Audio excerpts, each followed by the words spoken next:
Alrighty, hello everybody, and welcome back to the 1K World Cup 2026 presented by Joke. We're here at long last, a brutal, devastating semifinals weekend, the final match and the final winners bracket match of the weekend. A titanic clash. Our number 2 seed, the United States, going up against our number 3 seed, the United Kingdom, to see who will be facing off against Japan next weekend in the winners bracket. As always, my name is Sparky, and I am joined in the commentary booth this time around by none other than Epic Man 2. How's it going, man?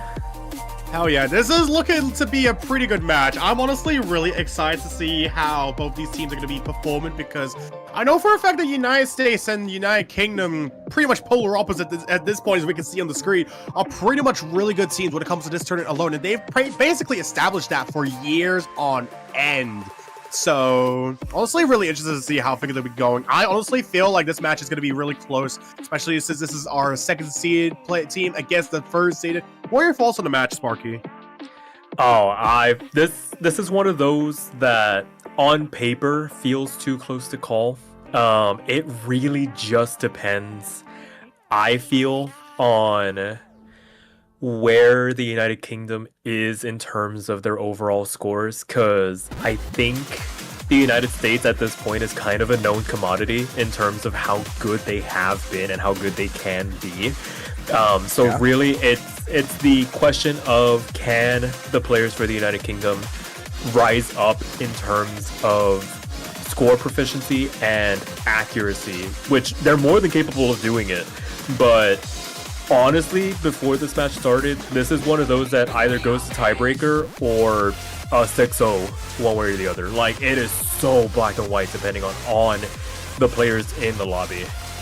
Absolutely. Couldn't have said it any better myself, as, you know, these are pretty much all players that we are very grown and attached to in general. I mean, especially for the fact that the United Kingdom pretty much has a lot of players that we just recognize from anywhere else in the tournament scene. You know, you got the likes of Mini-Egg, Sing, Momentum, aka Spaniard, Zubin 4, also sports in this team. They pretty much make up half of the MWC 4K team alone, alongside, you know, Speed Sports that by Teasel to help hammer down some of these miscellaneous picks, for example. Whereas for the United States, they still have a lot of really strong players as well, basically still within their prime, if anything. As you know, they have the likes of Sleepy, Fluffball, Aki, and Biscuit, and also Dan as well. This is pretty much a bit of a wild card-ish roster, kind of having at least some fundamental understanding of each of these players and what they're capable of. But honestly, I feel like this balances out everything, as this is going to be, I'm assuming, the United States picking first based on the roles, and they're going to be shifting right down into their ideal first pick. It's going to be LN3, ideal shift IZM8 mapped by J. Yeah, this is, I know, messing around when it comes to getting things underway. For those that have been keeping track, I mean, there's no protects, there's no bans. Everything's on the cards here, and this is a pretty understandable first pick for the United States. I feel like their strategy might be to try and breakpoint the rice picks from the United Kingdom and basically live in the lower half of the map pool. The LNs in this pool in particular just are so awkward to hack at times. There are differing LN lengths and just awkward patterning all over the place that it's very easy to find yourself over tapping if you're not too careful. And it looks like we're going to see the two heavy hitters for the United States, Sleepy Fluffball and Aki, in for this one. Spaniard and Zubin, the two heavy hitters for the United Kingdom. It feels like stepping in for this one as well. So we're going to be able to glean a lot of information off of this first pick alone. Let's see how they do. Absolutely. Heavy hitter after heavy hitter. This is a 2v2 situation between the United Kingdom and the United States. Two completely different states, as we all see, as this is going to be relatively equal for the time being. Not everyone off to a really good start. The only outlier right now is pretty much leaving Fluff, but that's not even by even a few increments of accuracy, as Aki is going to be the breadwinner for the accuracy department for the time being. Just going through a lot of these really short lands that, you know, especially with a lot of these bursts, it's going to be really hard to be able to hack a lot of these. just because of how quick these releases are. It's basically one of those things where you just cannot really blink as soon as you see these amount of orange notes coming after another, as there's going to be a bit of a drop on the side of United Kingdom, a bit of a more minuscule one at that, coming from the likes of Zubin. That's going to bring the scoreline of the United States to about 1,000 points, and kind of pushing on that Entendre just going into the back of the chart. Absolutely, there is very little separating these two teams at the moment. Both United States players. Oh, as I say that, Zubin fighting for shots. Spanner Dude not too far behind. Both of them losing their FCs. Zubin taking a monumental amount of damage in the context of this map, down into that 99% range. Both Aki and Sleepy Fluffball holding on to the FCs going into the last side of the map. Aki taking a little bit of damage too. They're actually a couple of 200s that they're probably not wanting to expect there as they transition out of that section. But because of the fact that the FCs are still intact, it is 26,000 points in favor of the United States going into this outro. Absolutely, some damage coming from the United States, but that's not enough as opposed to the damage that United Team had taken, as it is going to be, you know, misjudgments after misjudgments. The scoreline's basically punctuated to 30,000 plus, and another miss to come out from Zubin at that as well. Just adding on to the definition at this point with a lot of these streams, and especially the 181s as well. 50,000 points is going to be a bit of a rough mountain to climb over, as this is going to be pretty much confirmed to be the victory of the United States here. That is a disgusting team score from the United States. Near V1 is 5 200s apiece for the two United States players. Spanner Dude not too far behind. The singular 50 putting a tiny bit of a blemish. Fortunate or unfortunate to lose the FC at the moment that they did, but I mean, it's the tiny little margins. It feels like that that drop from Zubin really exploded this map wide open. So United States, a little close for comfort there at the beginning, but able to weather the storm and get that first point on the board here. Absolutely. I think overall, when it comes to a lot of these maps in general, it really just comes down to consistency and nothing but that word alone. And especially as we've seen for United Kingdom, they pretty much are a really strong team overall. They had it really well going into the first out of map, but it's really just down to like the fact that pretty much every one of these players are pretty much at least bound to be prone to at least one or more mistakes on the board, as you know, United Kingdom are going to be opting in for that immediate Rice 1 pick, going to be Noel. Pretty much makes sense. I mean, especially if transitioning out of LN3, I think it makes the most sense that, you know, some of these LNs are a little too abrasive to be able to at least act in a coherent manner and to keep your mental state all together, which is why I definitely feel like this one can be a step in the right direction for United if they want to at least try and get a point in for themselves. I mean, there's a lot of room for them to be able to do that either way, so I'm interested to see how this one goes, really.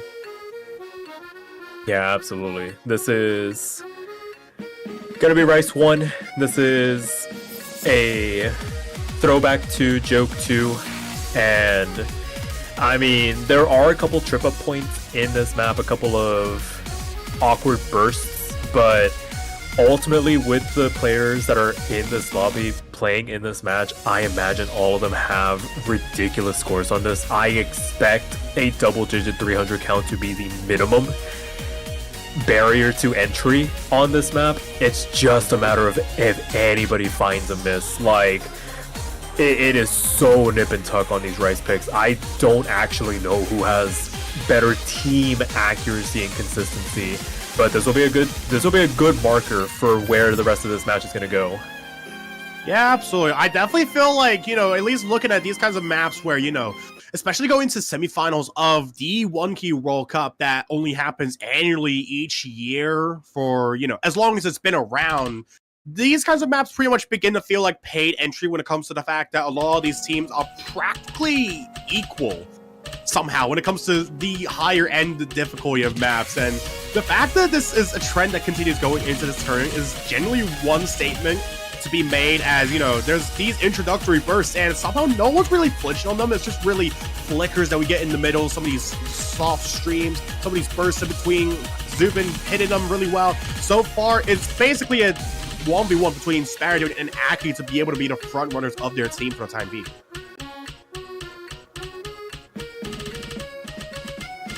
And as we continue on here, it is a narrow lead for the United Kingdom. But as I say that, the next burst, catching out Spanner Dude, picking up a couple of 200s on that 1/6. Gonna drop him down to that 99.7 mark in line with M-Biscuit on the other side. So two different 1v1s happening at the same time as we play tug of war with this leaderboard. It is 1/100% basically separating these two countries as we continue on into the back half of the chart. It is 400 points one way or the other as we continue on here. Who is going to blink first? Who is going to find that crucial accuracy drop to really blow this one wide open? Absolutely, and this is pretty much one of those situations where you just cannot afford to just look even 1 centimeter away from the screen, because especially when you only have one single note in the playfield to be able to focus on, this pretty much paves the way for the fact that, you know, focusing on this lane alone, that you're gonna have to focus on every single note that you find, no matter which. And especially when, you know, there's a lot of these more rough pairs being thrown around, you know, some of these transitions between the streams, and then also some of these graces as well. It seems like there is going to be some slight drops coming out from M-Biscuit and Aki as well. That's going to bring the team consistency down, as opposed to Sparadone and Zubin right now, who also have the FCs. Pretty much four-way FC that we have on the board right now, and not looking to give it up for the time being. But I hope I don't curse that. Like, there's just no way.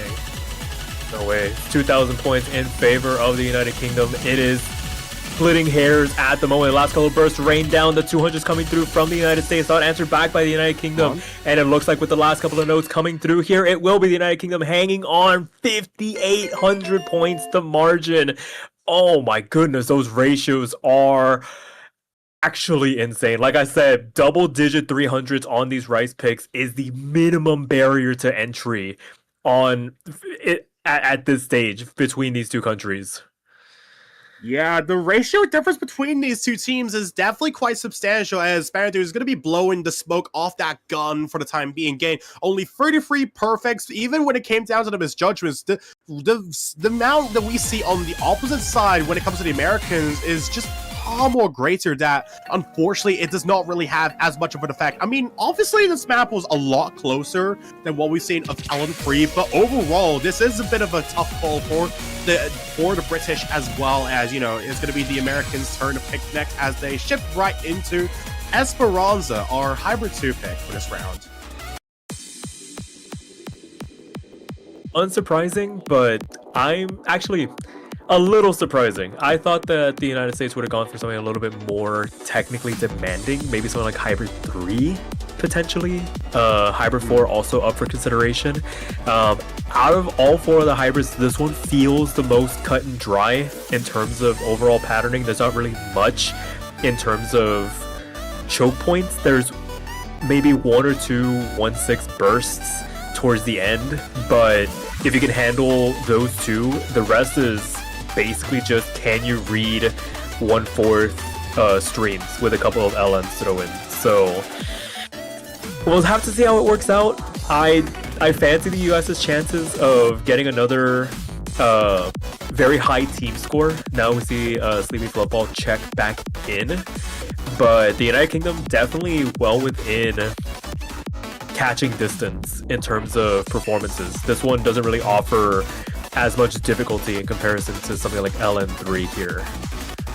Absolutely. Seeing one person check back in for the American side makes the most sense, considering, you know, it does really come down to the player's comfort, and especially in a scenario like this, you really want to bang on the fact that your team is going to ultimately reign as the more consistent one overall. So I mean, we can definitely see that with the United Kingdom.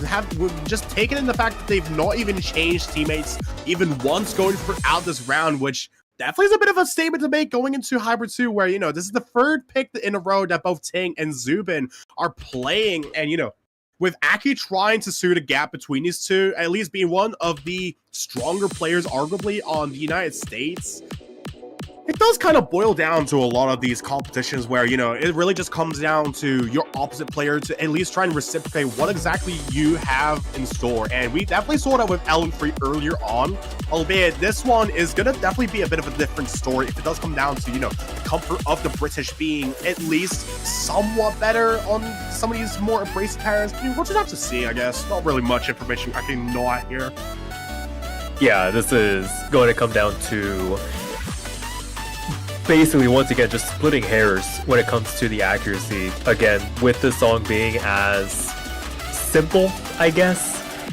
The 99.9s we're seeing across the board are basically minimum entry requirement, and all 4 players handling basically the most awkward section of the song already. Those 1/6 bursts come and go in an instant, and now we're just left with this 1/4 reading section between the transitions of the Ellens and the Rice, and nobody is giving an inch. It is, again, hundredths of a percent, 2,000, 3,000 points between the two teams as things stand. Scores being neutralized, second burst comes through, and a quarter of the map left to go. It is still a tug of war between the two teams, neither side giving an inch, but as I say that, it's starting to get a little nitty-gritty here.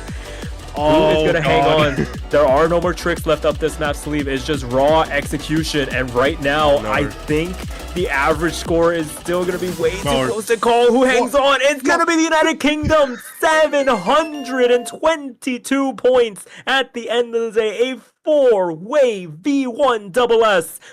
The out ratio by Spanner Dude and Zubin. Just a handful of 300s between them.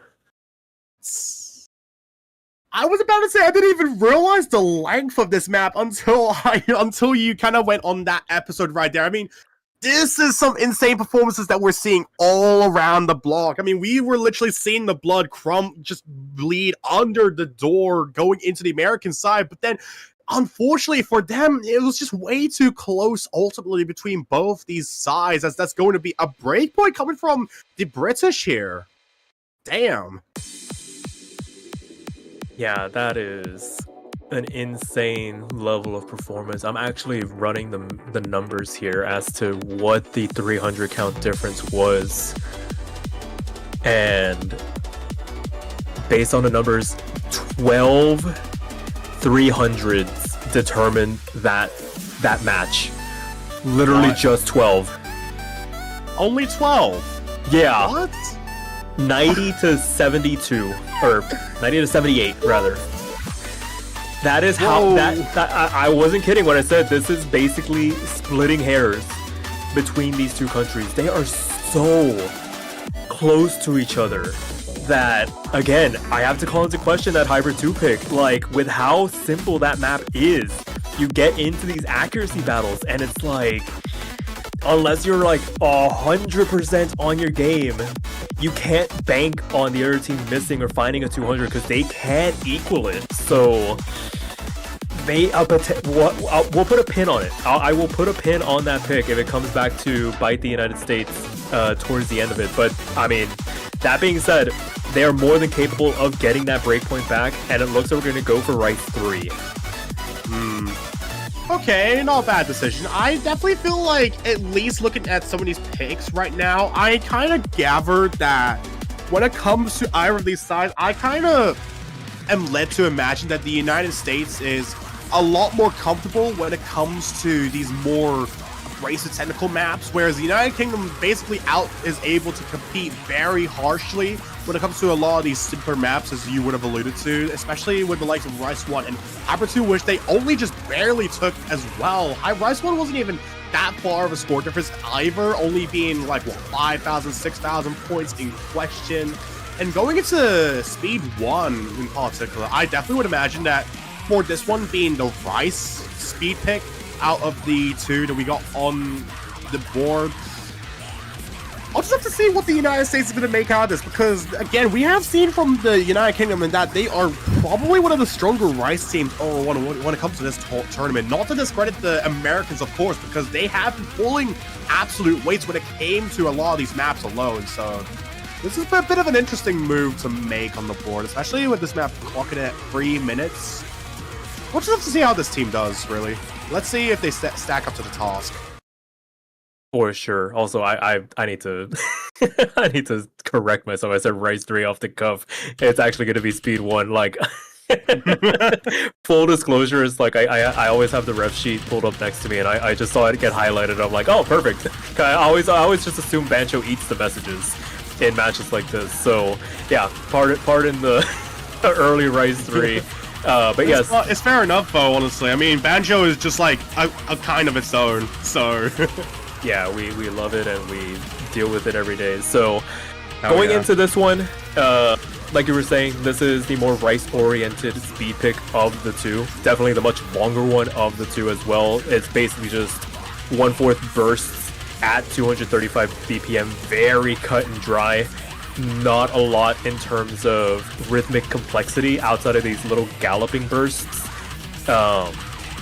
And like you were saying, like the United Kingdom, a very strong Rice team, and with somebody like Zubin who basically double time stuff like this for fun, it feels like.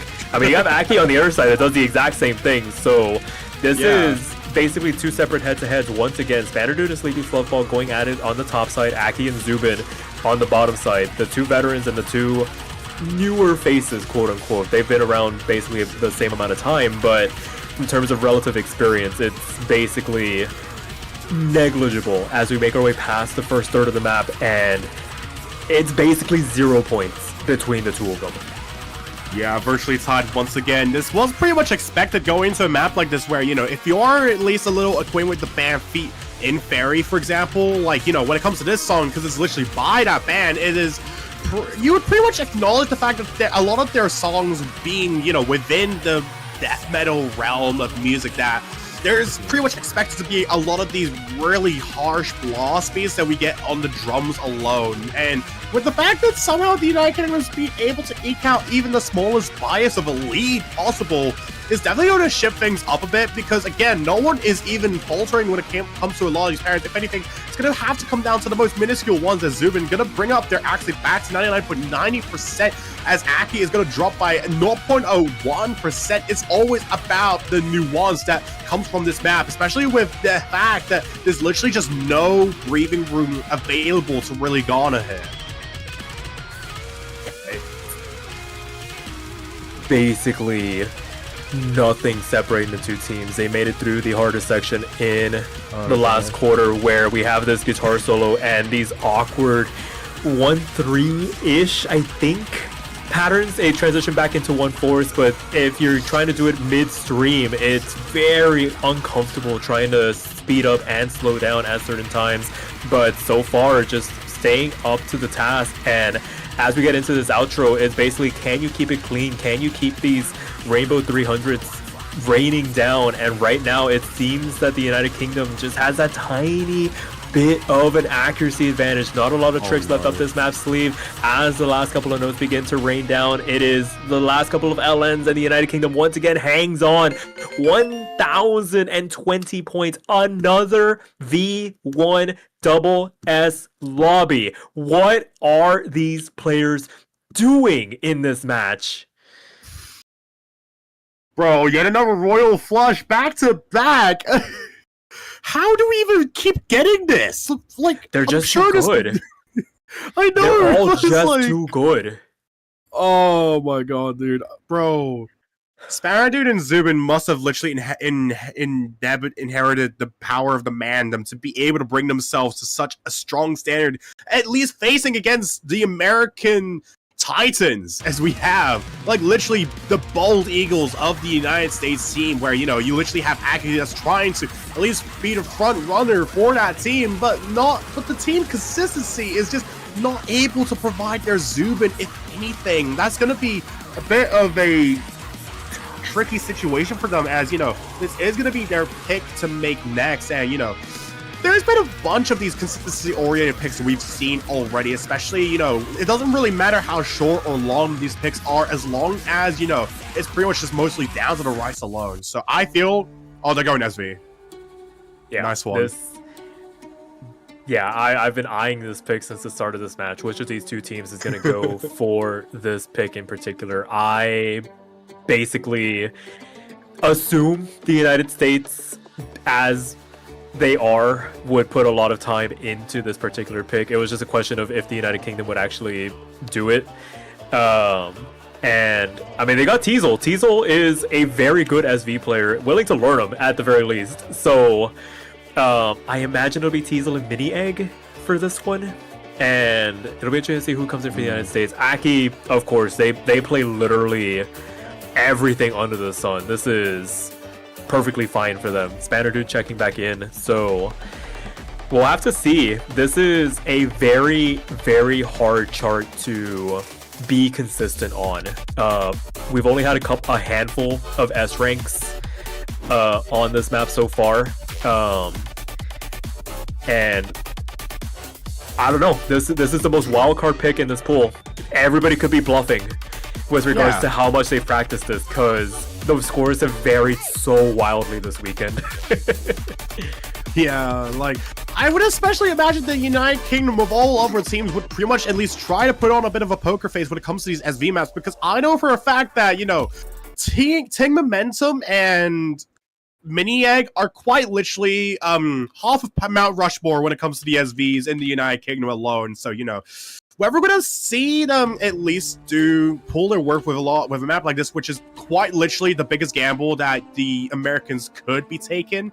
It's definitely going to matter a lot, as, you know, Teasel is going to be struggling with that intro, basically alluding back to what M-Biscuit had said earlier, where the intro was basically, for lack of a better descriptor, rage bait. We can see that right there. Oh, and we're seeing the tale come to fruition here in real time of people that have practiced the map and people that have not. Spanner Dude down into that B rank range, about where we would expect somebody that hasn't maybe played the map before. I mean, they're really good at navigating SVs from my experience, so they might be able to pick up on the gimmicks before too long, but this map is not sight read friendly in the slightest. Yeah, and even the slides is pretty much just kind of underselling it at that point, as Team Momentum is basically going to collapse down. Is really just Teasel trying to at least act as the Aki of the British here, but unfortunately for them, that's not really going to be able to change anything, as the team consistency is at least striking wonders from the American side. M-Biscuit and Aki basically almost two peas in the pod when it comes to accuracy, being able to hit through a lot of these graces, a lot of these bursts, a lot of these syncopated rhythms that we have as well, some of these short lands. And this map is literally no slouch either. 3 minutes and 14 seconds long. That's enough to destroy any Victorian child if you were to oppose this upon them. Like, that's how bad it is. Oh no. Yeah, this is... If the United States thought the United Kingdom was bluffing, they aren't. I mean, to be fair, I mean, credit to Teasel, putting in the effort to learn the chart, staying up in that S rank range, but like, I mean, M-Biscuit and Aki are just destroying this chart. The 99% from both of them. It's like, if you know how to read it, if you know the gimmicks, then more power to you. There's so many awkward nested triplets in this chart, some doublets that can catch you out if you're not too careful. Like, I mean, I had to play this twice in match, and it's like, I practiced for a non-zero amount of time, and I'm still really bad at it. That's just because I'm bad. So, I mean, as we get into this outro, I mean, this one's pretty much done and dusted. 600,000 points, not much more you can ask for. And like I said, for all the fears the United States might have had in terms of potential bluffing, there really wasn't anything to worry about. This is as slam dunk of a point as you could have asked for the United States, and a good way to stem the bleeding a little bit. Giving up 3 points in a row to the United Kingdom gives them a little bit more footing, and they can set their sights on getting that break point back after this pick is over. Indeed, as we go into this next section, we're just gonna introduce some slow jam. The playfield literally freezes in place for like 5 seconds. Yeah, oh no, here it comes again. What? Yep. What? It's basically just the earlier pattern. The earlier pattern slowed down. That's all that gimmick is, but it is so daunting on a sight read. And yeah, I mean, gamble worked. M-Biscuit with oh my goodness, 985k for both of them. Jesus, that is what? That's gross. No. All right, well, the United Kingdom, I mean, I think they went into that map. It's like, all right, cool, free 3-minute break for them, and they can just get right back to business. It's like, all right, we go next. Yeah, it's like, bro, if I was in the position of the United Kingdom, my own country, that I would genuinely feel so madly disrespectful just seeing that double 985k coming from both M-Biscuit and Aki, just somehow treating this as if it's just yet another map on the board, another line in the sand, if anything, as this is going to be their pick. I mean, thankfully, they managed to secure themselves another point after what felt like a bit of an eon to be able to try and nag something back, because we had a lot of these close points back-to-back, if anything. So, honestly, I would imagine the United Kingdom would want to at least bring it back within their comfort zone. I would imagine maybe Rice 2 or whatever else is consistent, I guess. No, Rice 2 is what I was exactly what I was looking at for the United Kingdom. Yeah. Yep, right on cue. Rice 2 gonna be the pick here. This is the most cut and dry consistency pick left in this pool. This is just a raw accuracy check. There are no gimmicks, no hiccups. It's just, can you play it? I mean, the only downside to this is the fact that the person that made the map is in the lobby. Yeah. So it's like, literally just, yeah, at this point it's literally just Aki having to fight her own demons, as unfortunate as that may seem, but anyways, it's either that one is going to come to an advantage of their own or is going to be their worst enemy. I mean, there's not really much I can make out of that alone, because it's pretty much really common within most stories I've seen. For sure. So Miniegg and Zubin for this one, changing things up a little bit. I imagine just either break time for Ting, or maybe just Miniegg has a better ratio on it. Like I said, this is just raw accuracy check. This is going to be similar to what we've seen with the other Rice style picks. Can we get a single digit 300 run somewhere? Surely should be possible. I mean, especially with the expectations that I think we were brought upon with all the other picks at this point. Like, I'm pretty sure we pretty much sound like a broken record at this point with how the minimum entry is quite literally just to at least get above 990k when it comes to the Rice Baron. Like, it's literally just nothing short of that alone, as you know, this is going to be identity. So as we were mentioning earlier, going to be the more raw Rice pick alone, clocking at 2.5 minutes, give or take, 195 BPM. This is probably going to be similarly stream-oriented to that of Rice 1 and Speed 1, but probably I would expect this to take it in a bit of a more different direction, like maybe introducing more of these broken streams. I mean, that's just kind of what I'm getting off the song itself, like if I was to interpret it as a map in 1 key.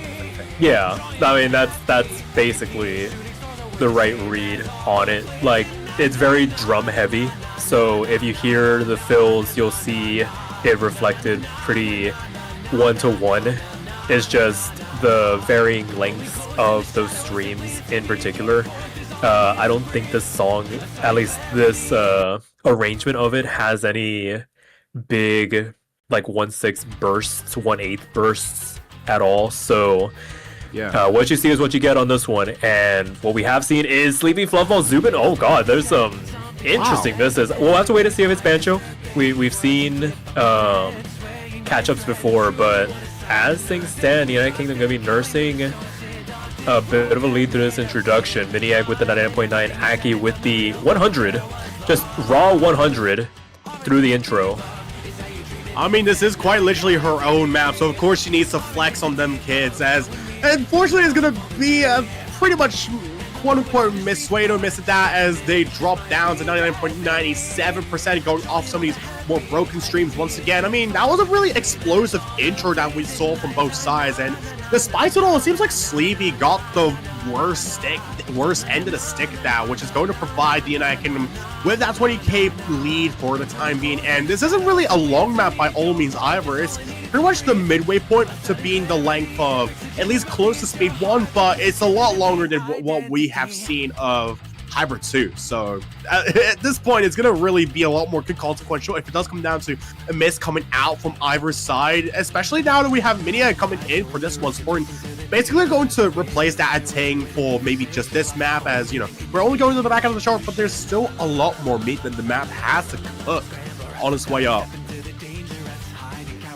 Yeah, third of the map left to go here, and I mean, gonna have to wait and see what the reaction is from that introduction, because I mean, this chart has been determined inside the first basically 15 seconds of the map, and kind of, dare I say, robbed us of a pretty decent duel. We've got Miniegg and Aki basically canceling each other's scores out, and Zubin and Sleepy basically left to their own devices, Zubin winning the recovery battle much more gracefully by comparison as the last eighth of the map comes through here. Unless there's any last second shakeups, there's really not a lot in terms of gimmicks left in this map to read through. The streams are, like I said, pretty cut and dry, especially in his outro. Just a couple of gallops into longer streams, and looks like the United Kingdom going to secure a 4th point here, make it 2-4 with a 19,000 point win here.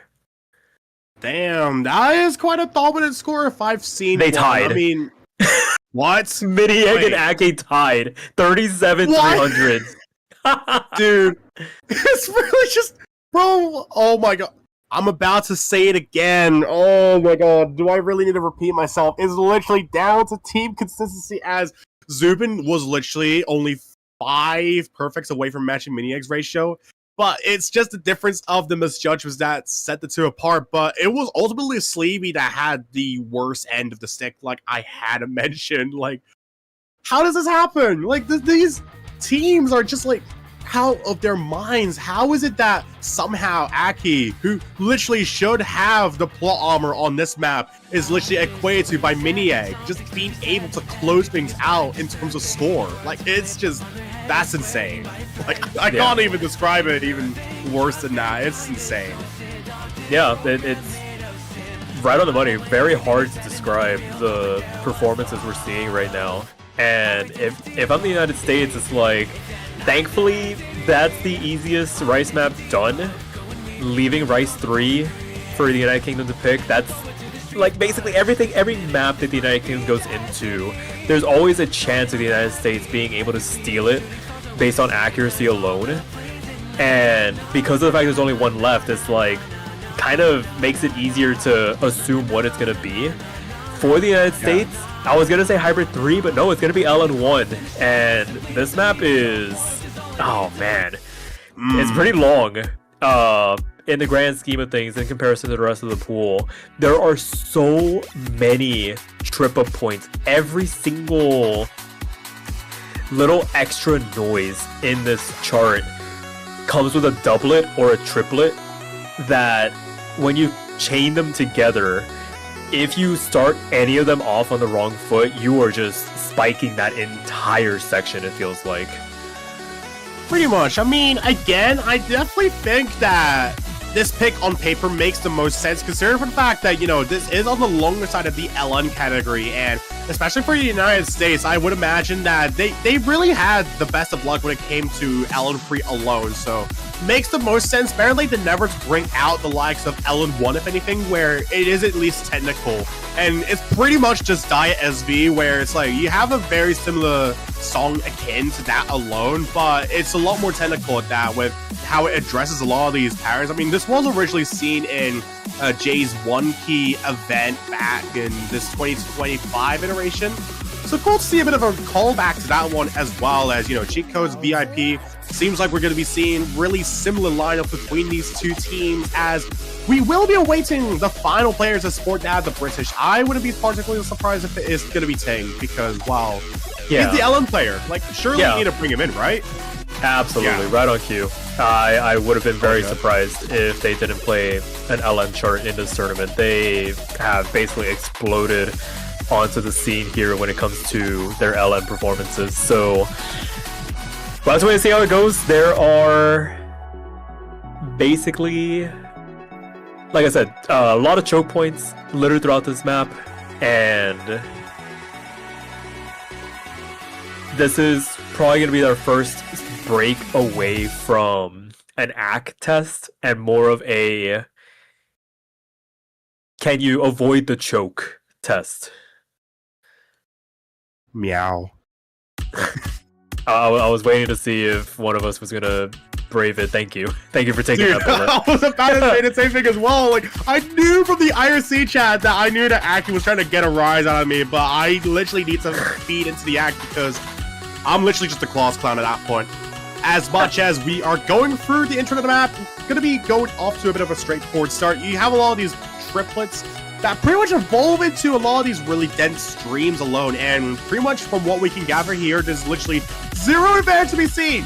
we get Graces introduced, and no one is literally flinching on these parents so far. It's quite literally just Sparky trying to carry that of the British right here, being the breadwinner of the lobby in terms of accuracy right now. But even that doesn't really matter when even the Americans are super consistent right now, and now the smallest of biases are going to go into the British based on a misjudgment that Aki must have dropped. Yeah, I'm thinking like a 200 or just a rush to 300, dotting their performance there through the first quarter of the map. It is still nip and tuck between these two countries. It's basically 100 or 2 one way or the other. Everybody hovering in that 99.8 range. We get into this first drop, the first major doublet section, and Sleepy Flop going to be the first one to find the drop in the transition out of it into the 1-2 impacts, but doing well to recover. This map does have basically a majority LN, so getting back up on that 400 combo cap not going to be the hardest of tasks, and honestly they didn't lose all that much accuracy, just a singular 50 potentially breaking the combo there, and already starting to make up some of the score off the back of Zubin having a bit of a rough time through that section down into that mid 99% range. But Aki going to find the drop as well, going to reestablish the foothold for the United Kingdom here. Now 10,000 points for them to work with, both of them still holding on to their FCs as well. Dude, it's actually so ironic seeing this. As soon as things were about to look bleak for the British, it's just down to another miss that comes out from the Americans. A very intrusive one at that as well, to be able to punctuate the score once again. 10,000 points is pretty much what they need to objectify the score at least a little bit, while this map is still literally 3 minutes long and does not let in with a lot of these really dense technical patterns that we got. I mean, especially in the first cores, we saw that there was like literally Graces and some of these immediate release timing scattered everywhere. And you know, for this one being a Complexo driven song, as I'm pretty sure everyone and their moms would have at least acknowledged from Nitro Fun's song, I'm kind of seeming to see how this next drop's gonna go. Oh, dear. Yeah, absolutely. Both United States players recovering some semblance of combo, but I mean, Zubin and Tang have been on another level so far this match, just carrying the consistency here through to the end. A trade between the two players, Zubin and Sleepy Fluffball, but that's a lower accuracy for the United Kingdom. You take that any day of the week right now. It's still 9,000 points off the back of Ting holding on to the FC here. 99.8% accuracy, a near V1 double S performance, and match point for the United Kingdom here. Bro, Ting serving once again as one of these soldiers of the British side, as that's going to be some crazy team scores that we're seeing from either side. Aki and Sleepy Fluffball at least doing their best in terms of consistency, even when it came down to a lot of these misses. But Ting is just... this guy is out for blood right now. Oh my days, man. 994k is ridiculous on that. I couldn't even hope to scratch a score like this from anybody in this lobby. I think my PB is like 908k. Like, this is such a hard chart, and these guys just destroyed it. And unfortunately for the United States, this is the United Kingdom's next pick, and they have looked really strong on the picks that they have chosen so far. Wouldn't be surprised if we saw something like Rice 3, Speed 2 potentially for outside consideration, just given how short it is. And with the fact that Zubin and Ting have been near untouchable, I could see them wanting to try and get it over with as soon as possible and not chance anything. But yeah, remains to be seen what they decide to go for here.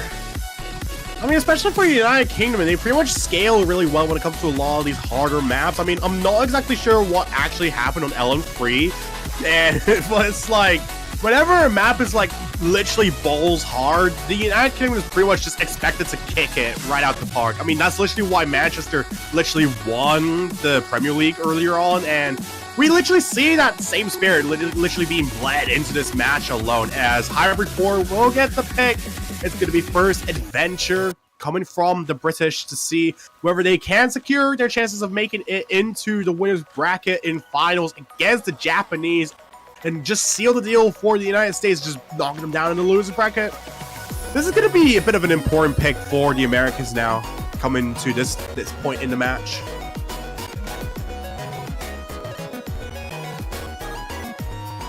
Hybrid 4. This is about as close to a technical pick as we get around here. I'm surprised that it's not the hardest hybrid in the pool. Usually that's reserved for the Hybrid 4 pick, but I think Hybrid 3 is just a monster in its own right. There are so many snap changes in this song that it could catch you out. The speed up and slow down transitions littered throughout, and some interesting bursts to boot will be interesting to observe as this map progresses. And if the United Kingdom can maintain the level of consistency that they have had so far this match,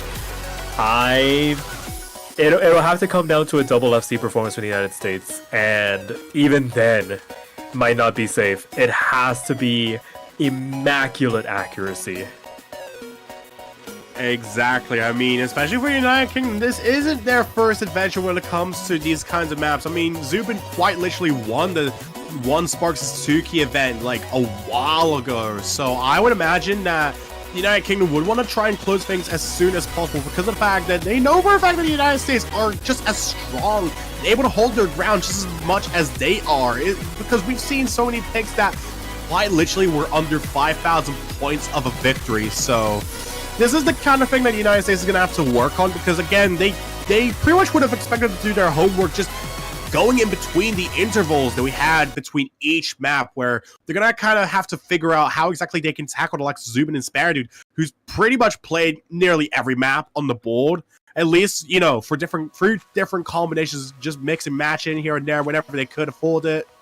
It's going to be really important for these two, as this could be the first to lead the Americans to venture down to the losing bracket, which is not what they want. They want to be able to secure the chances of reaching that guaranteed podium. But the likelihood of that is going to be the next question.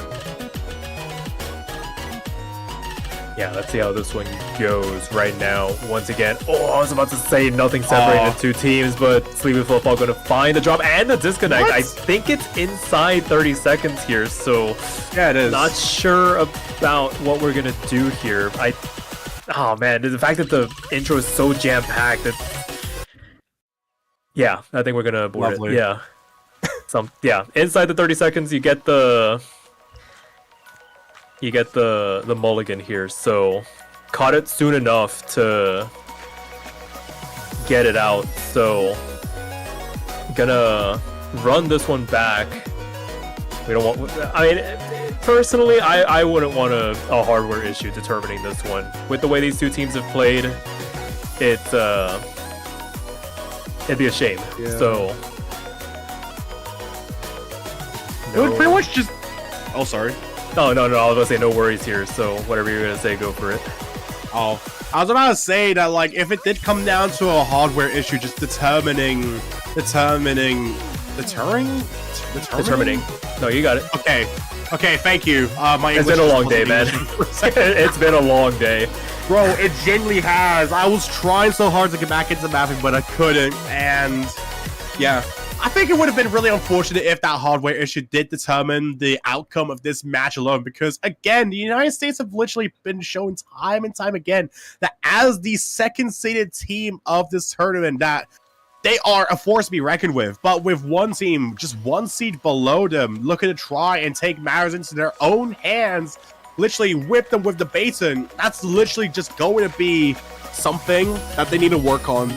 We can't see Sleepy Fluffball at least having another disconnect, because again, that was a bit, at least that would have given them a bit of a buffer to at least properly ready up for this pick alone. But even Zubin and Tank are just as ready as they are, as it's going to be a battle between them and Aki, and Sleepy Fluffball is going to have to do their best in pulling the wonders to ensure the United States can stay for a little bit longer here. It is once again way too close to call between these two teams at the moment. 99.8 across the board, plus a top half versus bottom half battle. Sleepy Football and Spanier going at it against each other. Spanier winning that battle. Aki winning the battle over Zubin.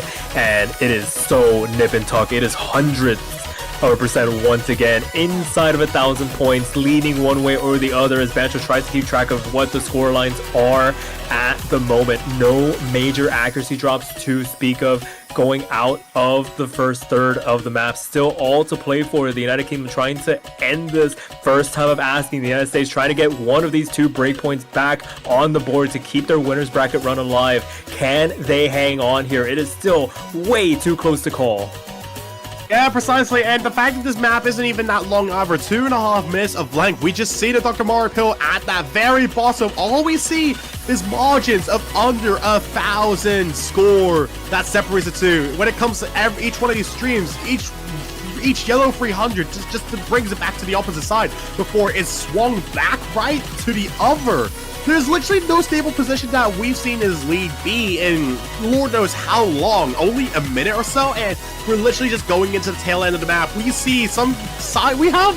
Oh, no! You're actually joking me! You're kidding? The last 1-6 burst, catching out Sleepy Fluffball and the United Kingdom, 17,000 points to the good on the outro. No trades back. There's still plenty of tripping points to double it here at the outro can catch players out, but I mean, with the way Zubin and Spanner Dude have been playing so far, there is very little likelihood that they capitulate this miss back. Despite Aki's best efforts to try and neutralize one of the scores, it will be the United Kingdom taking this match, causing the minor upset by a score of 2-6, setting up the date with Japan in the finals. I like how you had to put on the emphasis for minor just because it's 2 versus 3. Like, come on. Exactly. I know, that's the thing. It's like just one single incremental that separates these two, and they're quite literally just only, what, a gajillion kilometers apart. As if the Americans will probably know what that means, I think. Yeah. It's like... the kilometers win today. Shout out to the metric system. Yeah, we love the metric system. But yeah, that is such a disrespectful final point, bro. What do you mean the United Kingdom just makes it out by virtue of just not missing at all? All it took was an FC. The double FC, the... Oh, man. Bro. That's crazy. That is very crazy. But I mean, to be fair, like, on any given day, that matchup goes 2-6 today. It could have been 6-2. It could have been any scoreline. Some of those maps were so close that any little thing could have swung it one way or the other. But that's just how it shakes out. It will be the United States versus Portuguese, who caused the pretty... Well, not a big seed upset because Canada was, I think, the 11th seed. But, I mean, showing up, showing out, and making it to... losers finals as well. So there is the bracket for next weekend. That is it for all the matches for the semifinals. Hopefully the ones that got eliminated had fun, but all we have left is the finals map pool showcase. So we'll have that within the next soon of a couple of hours. Keep an eye on the Discord on when that's going to be once we iron out those details. But I mean, Epic Man, you got anything else left to add before we sign out here? The way I'm literally about to say chicken burger, but I'm trying to think of something different to say just because that's getting boring. Turkey burger. Chicken wrap. Awesome. Yeah. Alrighty. Until then, we'll catch you guys later. Yeah, Faker, once again, this has been Epic Man 2 joined by Sparky. Catch you in the next episode. See you for the showcase.